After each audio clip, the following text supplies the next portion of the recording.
Lätt Mikael, kom igen nu.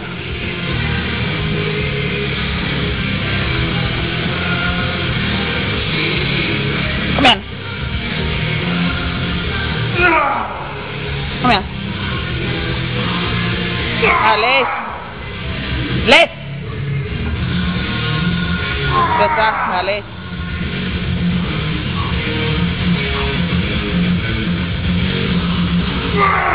Bra. Kom igen nu. Fixa då. Härligt. Bra. Härligt. Okej, vad är för övning nu? Superman. Kör då. Skärp till det för fan. Kör nu.